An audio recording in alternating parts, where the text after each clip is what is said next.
आसंता मे मास 10 तारिख शुक्रवार अक्षय तृतीया ठारू आरंभ हेब महाप्रभु 21 दिन व्यापी बाहर चंदन यात्रा। श्रीजीव चलंती प्रतिमा मदन मोहन रामकृष्ण भूदेवी श्रीदेवी और श्रीक्षेत्र प्रमुख पंच महादेव नरेंद्र पुष्करिणी को जाई जलक्रीड़ा और नौका विहार करेंगे। संप्रति चंदन यात्रा प्रस्तुति आरंभ होईछि। गत वर्ष ठारू नरेंद्र पुष्करिणी रे बुड़ाई रखा जायथिबा नंदा और भद्रा चापर 4टी डंगा एवं बजंत्री डंगा को मरामती पानी उठा जायछि। भोई सेवक माने नरेंद्र को जाई परंपरा अनुसार चाप डंगा गुड़ी को ऊपर को काढ़िछंती।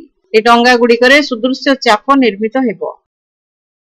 आज आमर चैत्र पूर्णमी तिथि रे आम आज रथ भोई सेवक माने मिसी महाप्रभुंकर गत थर चाप सरिबा परे आमे चाप खोली ना को नरेंद्र पुष्करणी बुड़े रखी। आज आम चैत्र पूर्णमी अवसर में आम भोई सेवक मैंने मिसी बाहर कलु। बाहर कर ऊपर रखी राड़ एवं पिचु आउ अन्य जिनस रांधि लेप देबू। लेप दे सारापर अक्षय तृतीया दिन अक्षय तृतीया 4 दिन थी आम चाप को ना को पानी पकई से चाप निर्माण करूँ। भोई सेवक एवं महाराणा सेवक मिसी चाप निर्माण करूँ। अक्षय तृतीया दिन श्री महाप्रभु मंदिर विजय करेंगे।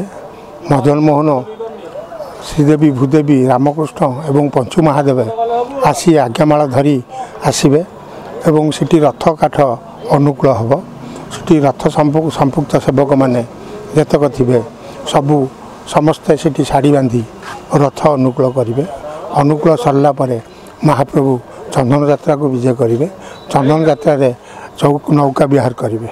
21 दिन यही प्रकार चंदन यात्रा चलो।